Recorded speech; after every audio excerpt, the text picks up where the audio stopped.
Mi Señor, desde ayer, Señor, que empieza la semana para nosotros, hemos orado, Señor, por estos tiempos de estudio.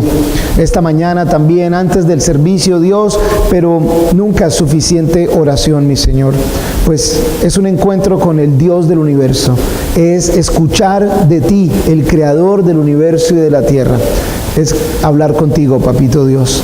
Y te pedimos, mi Señor, como hemos cantado hace un momento, que seas tú, mi Dios, quien ordene nuestras vidas, quien guíe nuestro caminar, quien nos hable, quien nos equipe. Y, Señor, venimos humildemente. Si no veníamos humildemente, Señor, mueve nuestro corazón para que humildemente busquemos de ti y escuchemos lo que tienes para nosotros hoy, Señor. Abre nuestras mentes, nuestros corazones, pero sobre todo nuestro espíritu, Señor. Equípanos y guíanos para vivir una vida que glorifique tu santo nombre. Te lo pedimos en el nombre de Jesús. Amén. ¿Ya llegaron a Amós? ¿Sí llegaron bien todos? Bueno, listo, por si acaso, ya está la hora, y si no has llegado, igual dice y luego le mira a la página al del lado y ya estás. Este profeta es un librito un poquito más largo que Joel, que nos dio 3 capítulos. El nombre del profeta Amós quiere decir el que lleva una carga, o el que carga una carga, o a quien se le ha encargado una carga.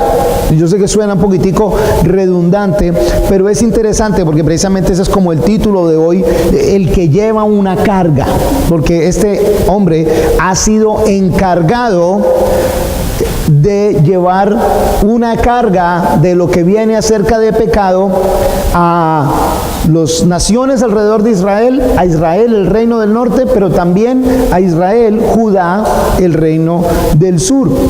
Sí, si no has venido antes, tienes que saber que han pasado alrededor de 150 años desde que Israel fue dividido. 10 tribus hacia el norte, 2 tribus hacia el sur, un rey hacia el norte, un rey hacia el sur. El rey en el norte, Jeroboam, muy indisciplinadito, y empezaron con prácticas de idolatría.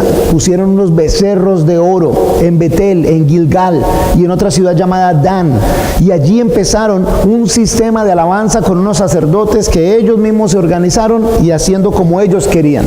Mezclaron el mensaje puro del Señor, lo mezclaron con el mensaje de la zona, del momento, mientras que en el sur la tribu de Judá, la tribu de Benjamín se mantuvo fiel, y se mantuvieron en Jerusalén siendo más fieles, no del todo, pero más fieles al menos en su accionar. Este hombre Joel Amós es el único libro en donde se menciona a él, es en este. No es el mismo Amós, el padre de otro profeta. Este solo se menciona aquí, y él en este caso nos da el trasfondo, nos da como que la ubicación geográfica y en qué momento, porque en algún momento nos dice que estaban de reyes Usías en Judá y Jeroboam II en Israel, en el reino del norte. Y luego nos muestra que fue enviado hacia el norte, o sea, saliendo él de Judá hacia el norte. Eso está en el capítulo 7 y el versículo 13 dice que él estaba predicando, profetizando precisamente en la ciudad de Betel. Y también nos dice, y lo vamos a ver en un momento en los primeros capítulos, que el mensaje empieza primero por las naciones alrededor. Y es interesante, algunos ven cómo él empieza a mencionar las naciones casi que como en círculo, por supuesto sin pasar por el lado del mar en Israel, pero sí lo hace como en círculo para luego hablar de Israel, de Judá, y finalmente hablar de Israel, quien se lleva las peores, no amenazas, sino anuncios de tragedias que están por venir. Él habla y avisa y anuncia, ¿saben? No era el único profeta en el momento. Hay veces cuando estudiamos los profetas piensa uno que era el único que había. No. En este caso, Oseas, el primero que vimos, y Amós estaban haciendo ministerio más o menos en el mismo momento. De hecho, varios estudios dicen que seguro se conocían. Y había otros 2 grandes profetas, Isaías y Miqueas, que estaban haciendo su ministerio en Judá. Aunque Amós era de Judá, él fue mandado al lado de Israel, al lado de Efraín. 4 grandes profetas en esta sección de tierra que no es tan grande, y estaban dando anuncios, avisos. A él en específico el Señor lo llama a que advierta lo que se va a venir alrededor de 50 y 100 años después en cuanto a castigos a todos ellos. Y lo interesante es que aunque hay tanto profeta y profeta tan importante predicando, no vemos casi nada de arrepentimiento. No se ve casi nada de señales de arrepentimiento, no se ve casi nada de señales de cambio. Y por esa razón el Señor tiene que aplicar los castigos que va a aplicar. El Señor tiene que aplicar la disciplina que tiene que aplicar. Así como hay veces, si tú eres un padre, una madre, o si eres jefe, o si tienes alguna responsabilidad, en algunos momentos ya te toca aplicar disciplina y tomar decisiones radicales, así hayas sido muy paciente y muy condescendiente con las personas. En el caso del contexto, Jeroboam II, por ejemplo, fue un rey que tuvo muchísimo éxito desde el punto de vista militar. Tanto así, en la Segunda de Reyes, no hay que ir allá, en el capítulo 14, en el versículo 25, se dice que él restauró las fronteras de Israel. Y él logró en lo que se llama el paso de Transjordania, desde la zona de Jordania y a través de Israel hasta el mar, lo cual facilitaba rutas de comercio. Al haber logrado esto militarmente, pues había mucha actividad comercial, y cuando hay actividad comercial, pues se benefician los terrenos por donde pasa esa actividad comercial, de ir a llevar cosas, de traer cosas a otro sitio, y ellos se beneficiaban. De la misma manera, el rey Usías en Judá también había obtenido paralelamente varios logros militares, y habían liberado para ellos una zona de lo que se llama el Golfo de Acaba, así se llama todavía hasta este día, la zona que era habitada antes por los palestinos, y también tenía una gran afluencia de gente, generaba tráfico, generaba prosperidad económica y estaban fuertes militarmente. Suena todo bien, en la superficie parece bien, y tristemente hay veces nosotros, en esta corriente tan humanista que tenemos, como que vemos, y ahí es donde nos parece que está todo el bienestar, y a ellos les parece que todo está muy bien. Se interpreta la prosperidad muchas veces como una bendición de Dios, pero no se dan cuenta que sus vidas están completamente opuestas al carácter de Dios. Porque si la introducción habla de bienestar, poderío militar, poderío económico, organización, bueno, están bien. Y ahorita vamos a empezar a ver cómo el Señor, a través de este profeta en específico, les habla de lo mal que están. Pero financieramente es interesante, en el capítulo 3 y en el versículo 15 habla de que tenían casas de invierno. O sea, había unos que tenían casas de invierno y casas de verano. ¿Hay alguno aquí que tenga casa de invierno? No levante la mano, después del servicio me avisa. La casa de invierno, la casa de verano. O sea, luego dice en el capítulo 6 y el versículo 4 que tenían muebles costosos en ambas casas. Y luego dice incluso que tenían camas y como sofás, una palabra que traduce como un sofá, un sitio donde reclinarse, y que tenían perfumes y lociones. Algunos de ellos, era un muy buen tiempo, todo parecía re bueno. Sin embargo, el capítulo 1 y el capítulo 2 vamos a ver que son mensajes en un estilo poético, primero a las naciones. En el versículo 1 de Amós, capítulo 1, las palabras de Amós, uno de los pastores de Tecoa, sobre lo que vio acerca de Israel en los días de Usías, rey de Judá, y en los días de Jeroboam, hijo de Joás, rey de Israel, 2 años antes del terremoto. Y entonces, de ahí es de donde saqué información para darnos el contexto y el trasfondo. Sí, no van a pensar que yo fui al libro de historia de 9º grado cuando le dan a uno esa historia del mundo, o le daban, no sé, hoy en día, de pronto yo creo que no van historia porque la gente joven hoy en día no conoce su historia. Eso es para otra enseñanza, pero es aquí mismo donde nos dice que era cuando Usías era rey de Judá y Jeroboam, el hijo de Joás, era el rey de Israel, y 2 años antes de un terremoto, al cual los historiadores dicen que hay evidencia de un gran terremoto, y de hecho creo que es Zacarías el que también menciona ese terremoto, y así más o menos se encaja en qué momento estaba. Pero más que esa información general, me encanta la presentación de Amós. La palabra de Amós, y cuando dice pastores, no se refiere a una persona que cumple la labor como hoy en día de pastorear una iglesia, de servir en una iglesia. La palabra que él utiliza allí se traduciría mejor como criador de ovejas, criador de ovejas. Les habla Amós, uno de los, no el criador de ovejas, sino uno de los criadores de ovejas de Tecoa. Pudiera ser uno de los criadores de ovejas de Turbaco, uno de los criadores de ovejas de Arjona. Es solo uno de ellos. Y me encanta es por cómo se presenta. En un libro de 9 capítulos, esperaríamos que se presentara. La palabra de Dios vino al pastor, profeta y apóstol. Es más, en el capítulo 7, el versículo 14 y 15, cuando le preguntaban algo, dice: yo no soy profeta ni hijo de profeta, soy ganadero y cultivador de higos silvestres. Y ahí utilizaba otra palabra, y por eso la Reina Valera actualizada lo pone como ganadero, porque no era solo alguien que criaba ovejas, sino que normalmente se determinaba para alguien que también criaba algunas reses. Y de hecho en la Nueva Traducción Viviente dice: no soy más que un pastor de ovejas y cultivador de las higueras. No soy profeta profesional, ni fui entrenado para hacerlo. Y me llama muchísimo la atención, porque no está ahí el carácter de nuestro Dios. Dios siempre anda llamando gente común y corriente, gente simple, para hacer su obra maravillosa. El más simple, y así no es un caso aislado. Así solo para mencionar unos, ¿qué estaba haciendo Moisés cuando el Señor lo llamó?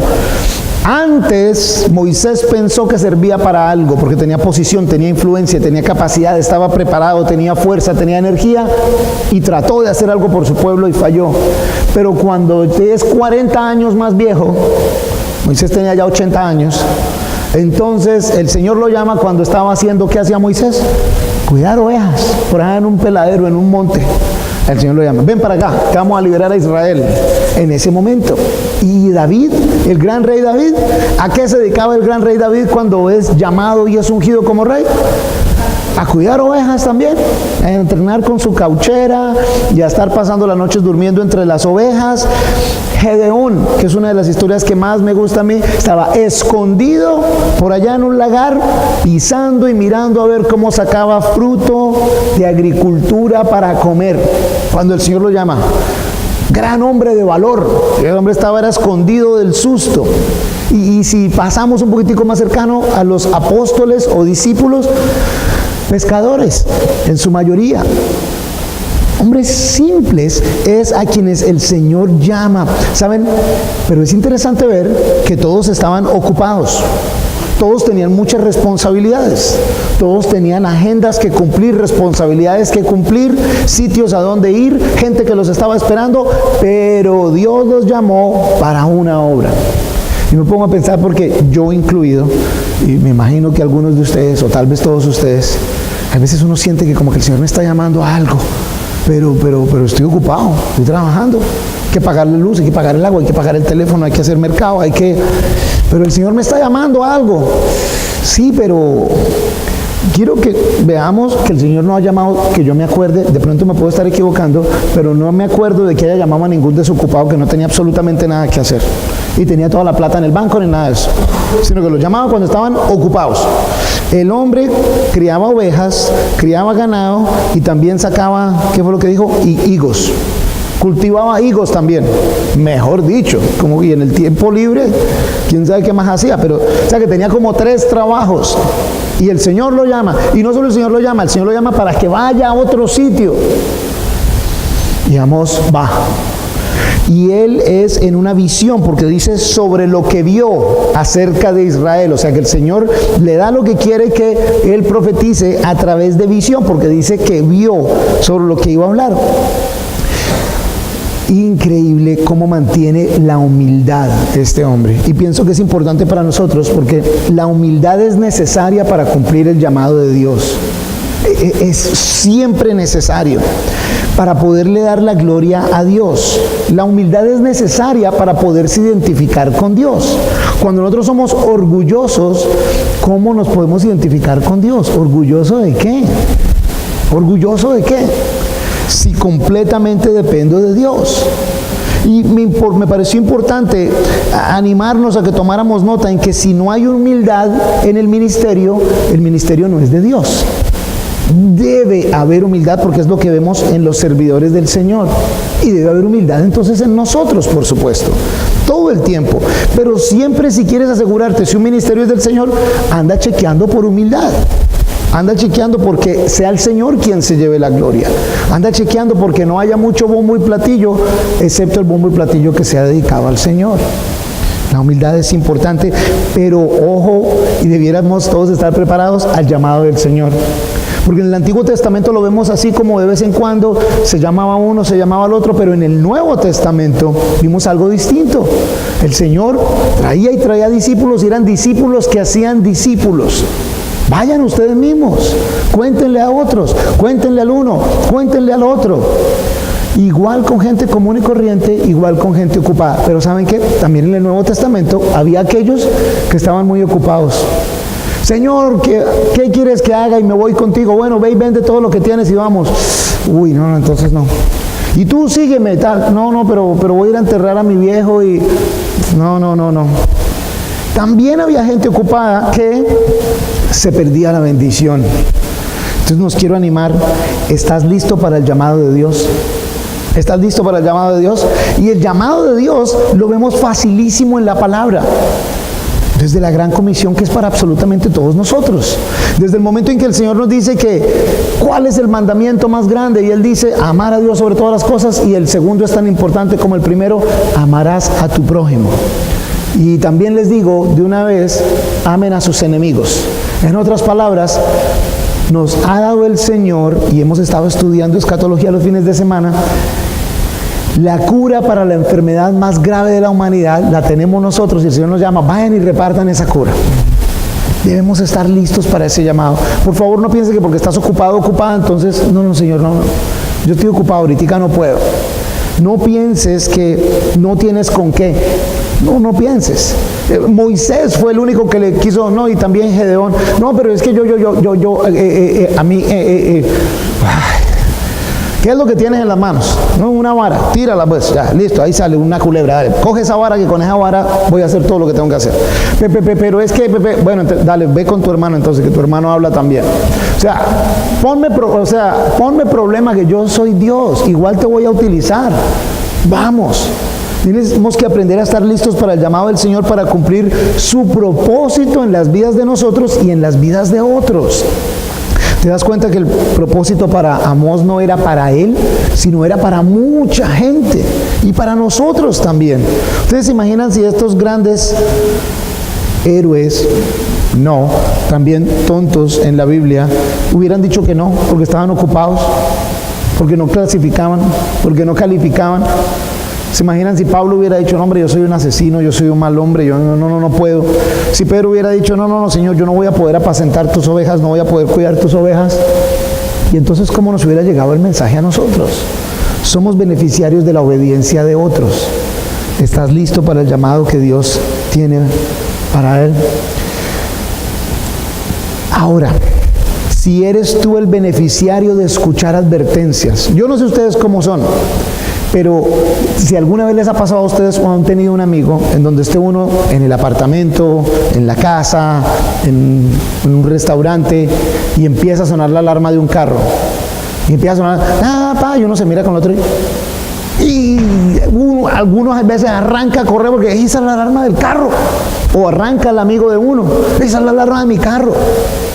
No sé si ustedes salen así, o si llegan a un sitio, ahorita por donde yo vivo hay varias zonas de construcción y hay gente que le avisa a uno, espérate, y hay veces uno quiere seguir derecho, el problema es que viene una motoniveladora, entonces uno, sí, mejor me espero que pase la motoniveladora primero, porque me están anunciando.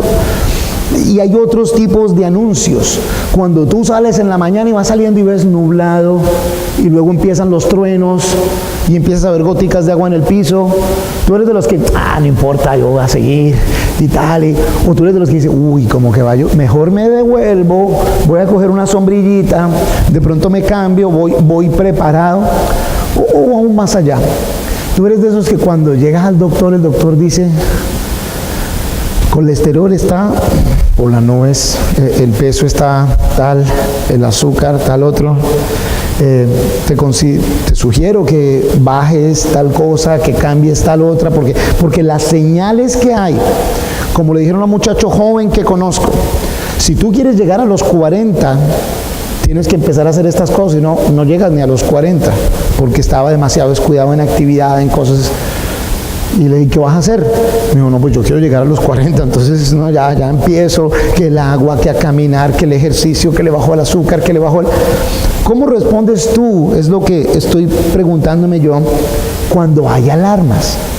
¿Eres tú de los tercos que dicen, no, eso no es conmigo, eso no pasa nada, esa motoniveladora, él tiene que parar, que pare él, yo le doy, no importa, no va a llover y empieza a llover y no importa? ¿Y qué pasa cuando la alarma es de un médico? ¿Qué haces tú? Pero mejor aún, ¿qué haces cuando la alarma viene de Dios? Cuando Dios mismo es el que te está sacudiendo por allá, cuando Dios mismo es el que te está moviendo, ¿cómo reaccionas tú ante esa alarma? En el caso de Amós es, oye, ve y avísale a todos ellos que se les viene una destrucción total. Ve y avísales que su pecado es este, y que la consecuencia va a ser esta y esta. ¿Y tú cómo respondes cuando escuchas acerca de la consecuencia del pecado? Varias personas me hicieron preguntas hace 2 semanas cuando hablamos acerca de para dónde van los que mueren y que si voy al lago eterno o que si voy a ir al cielo. Y gracias a Dios había varios preocupados. Y digo gracias a Dios porque eso nos debe preocupar. ¿Para dónde voy a estar en eternidad? Entonces hubo las preguntas, y entonces yo voy por allá o yo por dónde voy y cómo hago, porque pues no, yo no quiero ir para allá. Y les he dicho que ese es el propósito de estudiar ese tipo de cosas. No es simplemente como por un conocimiento intelectual y vano, sino que es con un momentico, si yo voy por el sitio equivocado, debo corregirme ya. Y si me he corregido, estoy ayudando a que otros sean corregidos. ¿Alguna vez se te ha olvidado, especialmente ahora que el pico y placa, que es mejor así, de 7 a 9, de 12 a 2 y de 5 a 7 y media, es mejor porque le da a uno chance de moverse? El único problema es que a veces se le olvida a uno. Como ya uno entró, y en estos días salí yo de un sitio y salí, ya iba en la carretera y yo, el pico y placa. Ay, gracias a Dios eran las 2 y pico. Pero en serio, porque es que es costoso, es serio el problema. Ay, qué alivio, qué descanso. Y entonces, no sé ustedes, pero yo empiezo a mirar las placas de los demás. Uy, este man está en pico y placa. Hay 2 clases de personas. Tienen pico y placa y empiezan a pitarle al policía. O hay el de, ojo, tienes pico y placa, te van a guardar el carro. ¿Cuál eres tú? O tal vez eres la tercera persona. No me importa, yo no tengo pico y placa, no hay problema, bien, no me interesan los demás. A mí me empieza a dar angustia por los demás. Qué embarrada, le tocó a este, ¿a quién le aviso? ¿Cómo hago? ¿Saben? Tal vez será porque el Señor nos ha llamado a preocuparnos por los demás. Acompáñenme, o si quieren lo anotan y dejan un dedito ahí en Amós, pero en la segunda de Timoteo, el capítulo 4, los versículos 1 al 5, son para mí unos de los versículos que más me motivan en el ministerio. Son unos de los versículos que más me alientan y que más encienden el fuego para continuar el ministerio. Es la segunda de Timoteo, el capítulo 4, los versículos son el 1 al 5. Y por supuesto estas son instrucciones, es Pablo hablándole a Timoteo, pastor, encargado de una iglesia, encargado de una congregación. Le dice, te requiero delante de Dios y de Cristo Jesús, quien ha de juzgar a los vivos y a los muertos, tanto por su manifestación como por su reino. Paren un segundo.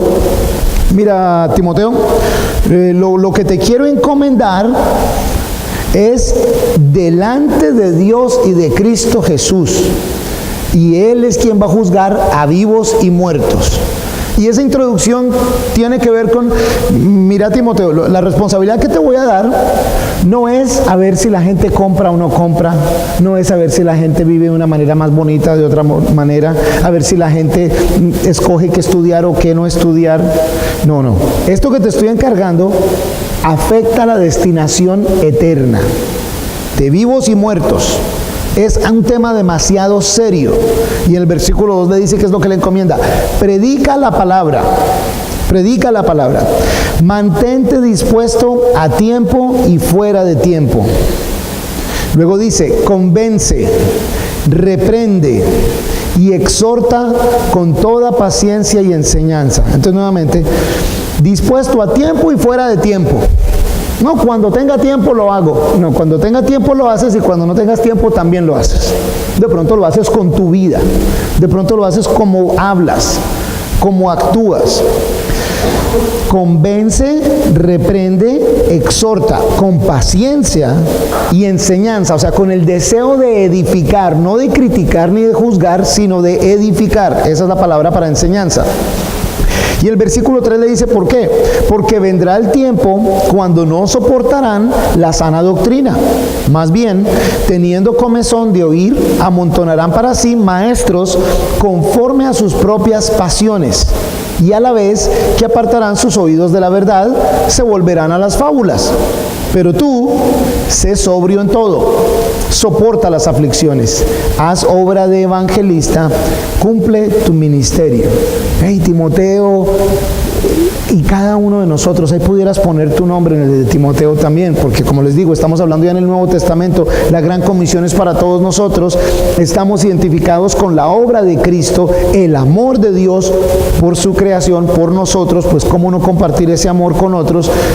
Oye, en todo el tiempo, comparte la sana doctrina, porque otros no la van a querer.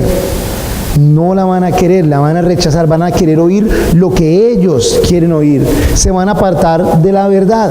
Van a escuchar fábulas, cuentos de hada, historietas. Tú sé sobrio en todo. Soporta las aflicciones. En otras palabras, va a haber problemas, va a haber dificultades, vas a estar afligido. Sopórtalas. Haz obra de evangelista, cumple tu ministerio. ¿Cómo van a cambiar las personas? ¿Cómo podemos nosotros influenciar nuestras familias y la sociedad? ¿Saben?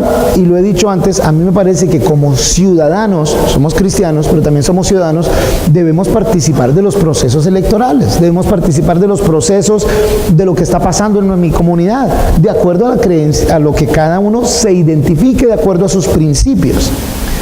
Está bien, pero hay veces, aún incluso dentro de los cristianos, como que pensamos que todo lo vamos a solucionar es o con plata, o con política, o con influencia, y no con la palabra de Dios. Y es al revés. No debemos politizar el cristianismo, debemos llevar el cristianismo a la política y a todos los ámbitos, dice el pastor Darío Silva de Movimiento de Casa sobre la Roca. Es correcto que influenciemos, pero vamos a influenciar con la palabra de Dios. Y vivimos en una ciudad en la que algunos de ustedes se han acostumbrado, otros no nos hemos acostumbrado tanto, pero qué gran oportunidad que tenemos de influenciar esta ciudad con la palabra de Dios, en orden, en buenas cosas, en buen ejemplo. Pero lo que es muy triste es que como iglesia muchas veces seguimos haciendo las malas costumbres y las malas cosas que hace la gente de la ciudad. En estos días estaba viendo, y creo que no es nuevo, pero salía que iban a empezar a multar con dinero a las personas que tiraran basura a la calle. Y me di cuenta que aquí en Cartagena van a recoger suficiente dinero para pagar toda la deuda externa. Porque aquí, mejor dicho, en un momento recogen no sé cuántos miles de millones de dólares, porque aquí, y es de todo estrato, de todo estrato. No es solo que no es aquí en los barrios, no, es aquí. Y no son casi los turistas, somos los que vivimos acá, los que votamos, toman el cafecito y pina allí tiran. Igual ve uno salir de un taxi, como de una Toyota, como de un carro, el que sea, sale el papel, la basura, salen de carulla, vamos tirando. Y es donde quisiera decir, cada vez que veo a alguien hacer eso, y ese no debe ser cristiano. Ese no puede ser cristiano, ese que está tirando ese piso así. Y ese que se metió aquí en contravía, me imagino que este no es cristiano. No puede ser cristiano, no debe ser cristiano. Porque el cristiano está impactando a esta ciudad por Cristo y con la palabra de Dios.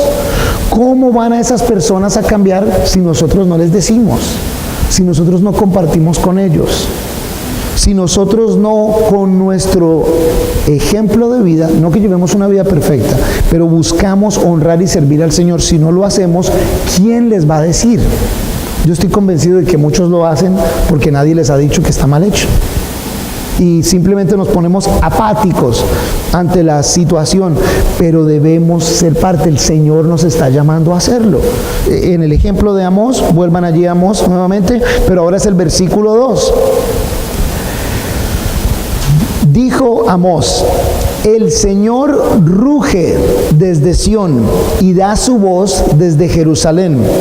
Se enlutan los prados de los pastores y se seca la cumbre del Carmelo. Y lo estudiamos la semana pasada, el miércoles y el fin de semana, cuando dice que el Señor ruge. El Señor está enojado. Y si Dios es recto y justo, ¿cómo no se va a enojar cuando hay injusticia y cuando hay deshonestidad? Y en este caso Él dice, en lo que ve en su visión, que el Señor ruge con disgusto, da voz desde Jerusalén. Y luego, por lo que el Señor está disgustado, nos dice que se enlutan los prados de los pastores. En una economía en donde es agropecuaria, el hecho de que los pastos estén secos es un gran problema. Y luego cuando dice que se seca la cumbre del Carmelo, es interesante. Varios estudiosos dicen, simplemente es para demostrar que hasta en las partes altas de los montes, que normalmente se demoran más en perder su verdor, también ya está seco. Aún allá, el Monte Carmelo es un monte tradicional para la nación de Israel. Pero varios dicen, como el ministerio del profeta Elías fue no hace mucho tiempo, y fue allí donde obtuvo una gran victoria, verde, hoy en día hasta esa gran victoria se ha olvidado. Ya no es parte de la memoria del pueblo de Israel. Es posible que se les haya olvidado realmente lo que Dios ha hecho. ¿Saben? Uno de los grandes problemas es porque toda la nación de Israel se ha dedicado a personalizar el cómo creen en Dios, a escoger qué les gusta y qué no les gusta. Y por eso también les digo esta noche, no trates de personalizar tu relación con Dios. Uno le pregunta a la gente, ¿tú crees en Dios? Sí, a mi manera. ¿Y tú te relacionas con Dios? Sí, a mi manera. ¿Saben? No es a tu manera o a mi manera, esa es la manera de Dios. Es Él quien está en autoridad. Es Él quien dice cómo se quiere relacionar con nosotros. Cuando nosotros tratamos de hacerlo a nuestra manera, cuando el hombre es el que trata de acercarse a Dios a su manera, ¿saben cómo se llama eso? Religión. La verdadera relación se trata de cómo Dios se acerca a su creación a su manera. Dios se acerca a su creación, ustedes y yo, a su manera. O la otra opción es, nosotros a nuestra manera tratamos de relacionarnos con Dios. ¿Cuál de esas estás haciendo tú? Esa es una buena pregunta para cada uno allí individualmente. ¿Yo cuál hago? Señor, bueno, hoy no tengo tiempo, pero mañana sí, voy a ir tal día, Señor, te voy a dar esto aquí, voy a hacer tal otra cosa, Señor, espero te agrade, espero sea suficiente, espero te guste, pero voy a hacer esto. Esa es religión. Y si piensas que eso nunca es suficiente. La otra es, Dios, ¿qué quieres que haga? ¿Cómo lo hago? Voy a oír a tu palabra y voy a seguir lo que tú me dices. Ten cuidado de cómo lo estás haciendo, porque ya empezamos a ver que las consecuencias del pecado traen maldición sobre la tierra, que a su vez perjudicará a las personas que viven y dependen del fruto de la tierra. En algunas ocasiones, no siempre, ojo, no siempre, en algunas ocasiones es nuestro pecado el que causa el que todo a nuestro alrededor se seque y esté en malas situaciones. En otras palabras, en algunos casos la sequedad a tu alrededor son un reflejo de la sequedad en tu interior. No siempre, pero ojo, si la cosa está muy mal alrededor, siempre cuestiona aquí adentro, porque de pronto tú eres quien está seco en tu relación con Dios. Y Dios ha determinado que todo lo demás se seque para ver si le vuelves a poner cuidado a Él. No siempre, pero en algunos casos, pudiera ser que es tu caso, ten cuidado. A veces esas situaciones de sequedad a tu alrededor son un reflejo de sequedad interior. Ten cuidado. Ya les dije, el Monte Carmelo es mencionado antes, está en Primera de Reyes en el capítulo 18, y como el profeta Elías heroicamente tiene grandes victorias de fe. Reverdece, pero cuando hay falta de fe, todo muere. Versículo 3 es donde empiezan el juicio a las naciones. Así ha dicho el Señor: por 3 pecados de Damasco y por 4 no revocaré su castigo. Y de una vez les aviso, en esta sección nos tenemos que familiarizar con este estilo poético. Por 3 pecados de Damasco y por 4 no revocaré su castigo. No quiere decir que son 3 o que son 4. Es una forma literaria de decir, hey, por un innumerable, una cantidad innumerable. Por 3, no por 4. Otros dicen porque 3 y 4 son 7, el número que simboliza completo, y como diciendo, hey, ya se llenó, ya está completo la cantidad de pecado. Cualquiera de las dos que sea, sí hacen una figura literaria acerca de esto. Y en el caso de Damasco, por 4 no revocaré su castigo, porque trillaron a Galaad con trillos de hierro. Enviaré fuego a la casa de Hazael, el cual devorará los palacios de Ben-Hadad. Romperé los cerrojos de Damasco, exterminaré a los habitantes del valle de Abén y al que porta el cetro de Bet-Edén. Y el pueblo de Siria será llevado cautivo a Quir, ha dicho el Señor. Damasco es la capital de Siria. Y dice que serán atacados simplemente por haber atacado a Israel, y haber atacado a Israel con tal crueldad que lo pone como si fuera, como hace una herramienta al labrar en la tierra. Y esa amenaza, esa advertencia se cumple. El libro de la Segunda de Reyes, en el capítulo 16 y el versículo 9, nos habla de que el rey asirio, siendo contratado por el rey Ahaz de Judá, viene y se lleva a toda esta gente de Damasco, los derrota y se lleva un montonón al exilio. Se cumple años después. Luego dice, este es haciendo juicio a las naciones vecinas. Fíjense, Damasco, Siria, alrededor. Luego en el versículo 6, así ha dicho el Señor: por 3 pecados de Gaza y por 4 no revocaré su castigo, porque llevó cautivo a todo un pueblo para entregarlo a Edom. Enviaré fuego al muro de Gaza, el cual devorará sus palacios. Exterminaré a los habitantes de Asdod y al que porta el cetro en Ascalón. Volveré mi mano contra Ecrón y perecerán los sobrevivientes de Filistea, ha dicho el Señor Dios. Cuando dice el Señor Dios, es de esos momentos en la Biblia en donde se habla de, si fuera el nombre de Dios, Adonai Elohim, el Señor Dios. Es poner el nombre de Dios en toda su esplendor, en toda su autoridad. El dueño de todo, el creador de todo, es quien ha dicho, imponiendo mucho más su autoridad. Gaza y las otras ciudades mencionadas en esta sección eran todas filisteas. Y como dice allí fácilmente, uno de los grandes errores fue que cuando tuvieron una victoria temporal sobre la nación de Israel, esclavizaron a todo el mundo. Era normal, era tradicional en la antigüedad, cuando un ejército vencía al otro, esclavizar a los soldados derrotados.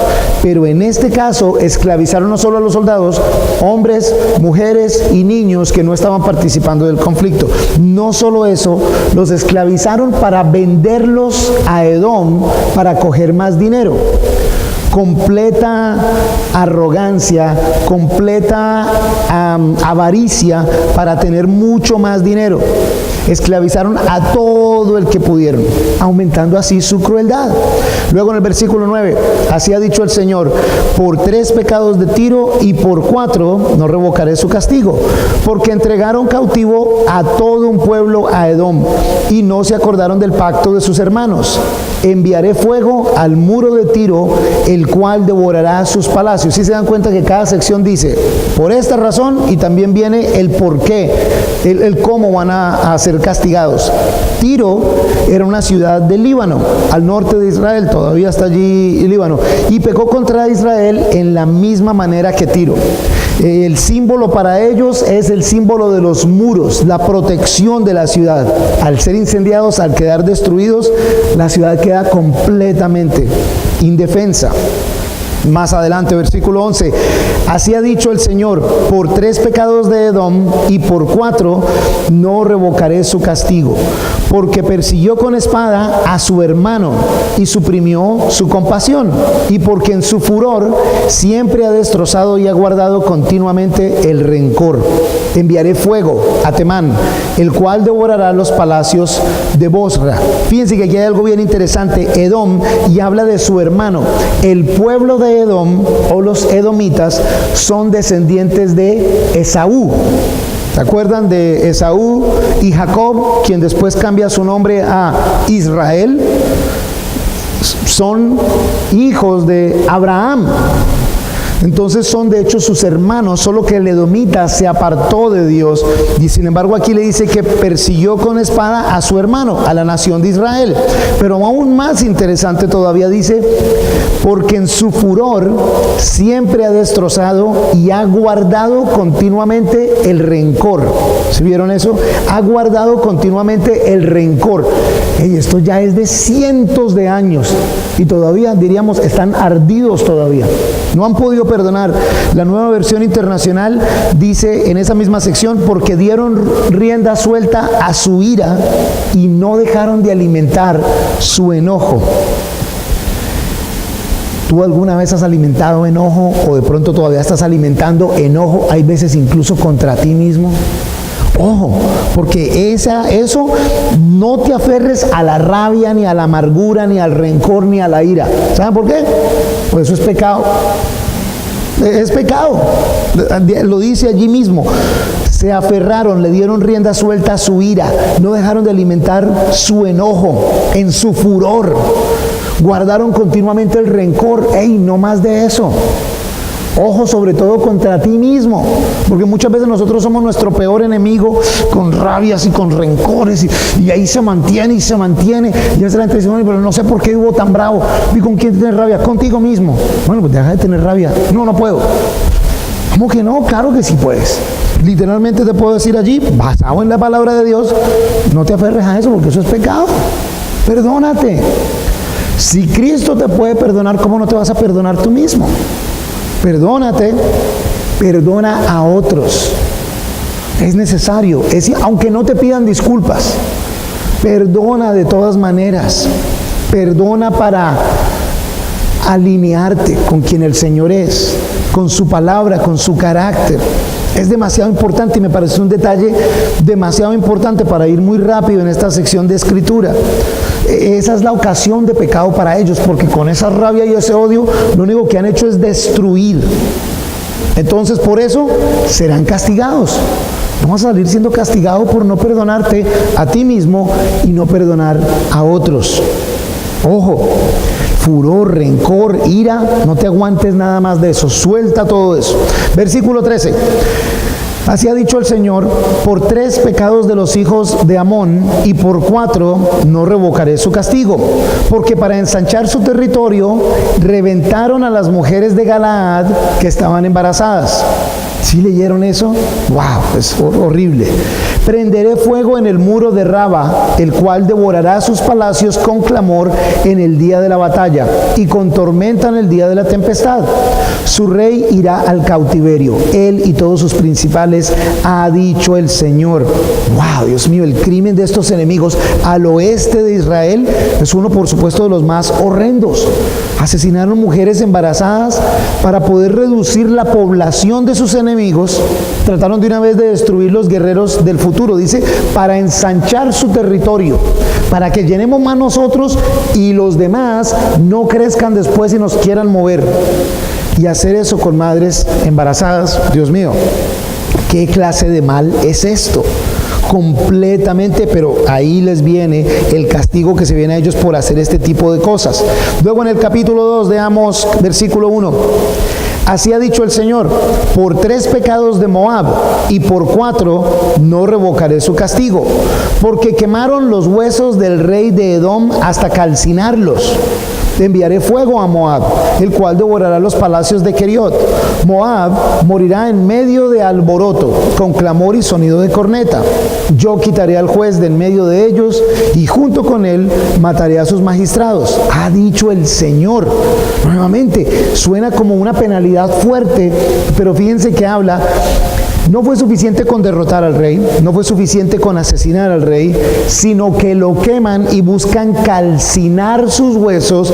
Varios historiadores sugieren que era una práctica que tenían y literalmente pulverizaban los huesos para luego volverlos como con la pega que ponen ladrillos y cimientos. Era una forma como que hasta con esta pega vamos a construir algunos de nuestros edificios. Una humillación y un nivel de, creo que hasta un término legal para eso es como de sevicia por sus enemigos que disgusta al Señor. Y ahí todavía estamos hablando de naciones que no son naciones de Israel. En el versículo 4 del capítulo 2 empieza ahora sí hacia la nación de Israel. Así ha dicho el Señor: por 3 pecados de Judá, el reino del sur, y por 4 no revocaré su castigo, porque despreciaron la ley del Señor y no guardaron sus decretos, y porque les hicieron errar sus mentiras, tras las cuales anduvieron sus padres. Enviaré fuego a Judá, al cual devorará los palacios de Jerusalén. Escuchen cómo suena en la traducción al lenguaje actual esta misma escritura. El Dios de Israel ha dicho: ustedes, habitantes de Judá, han llegado al colmo de la maldad. Por eso no los perdonaré. Rechazaron mis enseñanzas y no quisieron obedecerlas. Prefirieron adorar a los dioses falsos que antes adoraron sus antepasados. ¿Se dieron cuenta cuál es la falta que el Señor a través del profeta Amós está diciéndole a Judá? Despreciaron la ley del Señor. ¿Cuál es la ley del Señor? La que tienen en sus manos ahorita mismo. Despreciaron ese libro. Despreciaron lo que Dios tenía para mostrarles. Despreciaron la historia de esperanza y de salvación de Dios aún desde el Antiguo Testamento. Y ahí es en donde uno se puede preguntar: ¿has descuidado tú la palabra? ¿Cómo andas en esta área? ¿Saben? Ustedes vienen también los fines de semana y qué rico y qué bendición que es ver y gracias a Dios hoy en día hay que hacer 2 servicios el domingo y el sábado también viene un grupo grande y lindo. Dice uno: ¿y dónde están esas personas el miércoles?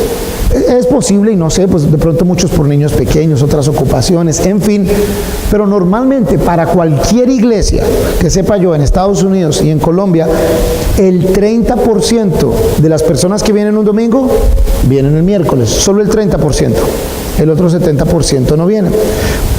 La mayoría de casos no vienen es porque, no, ya fui el domingo, ya fui el fin de semana. ¿Cada cuánto tú comes? En algunos casos cada 3 horas, en otros 3 cada vez que siento hambre. ¿Y cada cuánto tú te alimentas de la palabra de vida que Dios nos da? ¿Será que hemos dejado la palabra de lado? Hemos despreciado. Pero otra vez, a mí que me interesan los profetas menores y qué hicieron. Avísenme cuando vayan a estudiar los mayores y ahí sí vengo. ¿Será que? Y saben, la verdad es que mucho somos negligentes con la palabra de Dios. Se nos olvida. Y por eso al principio los felicité porque yo sé que no es fácil un miércoles decir uno voy a las 7 de la noche, voy a ir a un estudio bíblico. Yo hay veces no quiero ni venir. No, mentira, yo sí quiero venir. Yo sí quiero venir. Y sé que ustedes también quieren venir. Y qué rico fuera que tuviéramos suficiente hambre como para que no fuera suficiente el miércoles, el domingo, y voy a venir a tal estudio, y en mi casa yo leo, y en mi casa y el devocional, y el otro. ¿Por qué? Porque esto es palabra de vida. Hace un momento decíamos, ¿cómo vamos a influenciar esta ciudad? Con la palabra de Dios. No es con lo que nosotros tenemos. La realidad es, nosotros somos iguales de torcidos a los que están allá afuera. Igualitos, redimidos por el Señor. No queremos hacer lo mismo. La forma en que podemos hacer la diferencia es con la palabra de Dios. Y a Judá, ¿vieron los crímenes de los otros? Asesinar mujeres embarazadas, quemar este cadáver hasta pulverizarlo, y en fin, Judá, ¿y ustedes? Ustedes despreciaron mi palabra, ustedes ya no me obedecen. ¿Se dan cuenta para el Señor lo que es importante para el Señor? Y ellos se fueron cuando dice, erraron por sus mentiras. Y por eso en la traducción al lenguaje actual habla de que se fueron tras los dioses con que les mintieron. Es un tema de infidelidad, de engaño, cuando piensas que la solución está en otro sitio y en otra cosa. el reino del norte, para el reino, ese era el reino del sur, Judá, y para el reino del norte, versículo 6. Así ha dicho el Señor: por 3 pecados de Israel y por 4 no revocaré su castigo, porque venden por dinero al justo y al pobre por un par de zapatos. Codician hasta el polvo de la tierra que está sobre la cabeza de los empobrecidos y trastornan el camino de la gente humilde. Un hombre y su hijo tienen relaciones con la misma joven, profanando así mi santo nombre. Sobre ropas retenidas en prenda se recuestan junto a cualquier altar, y en la casa de sus dioses beben el vino de los multados. ¿Se dan cuenta de lo que está hablando? Los pecados de Israel en general: venden por dinero al justo y al pobre por un par de zapatos. Era costumbre, si alguien te debía dinero, tú le podías quitar las sandalias, le podías quitar el abrigo, hasta que me pague la plata. Pero también en Levítico se dice que si era el único abrigo y las únicas sandalias que tenía, por la noche la persona puede venir: hey, todavía no tengo la plata. Bueno, ve pues, si te abrigas, duermes, y mañana voy y te lo quito otra vez. Pero no, al menos no pase la noche mal. Estos, no, ya no. Hasta por las sandalias les quitaban, no solo les quitaban, eran vendidos en esclavitud. No les daban ni la oportunidad. Codiciaban hasta el polvo de la tierra que está sobre la cabeza de los empobrecidos.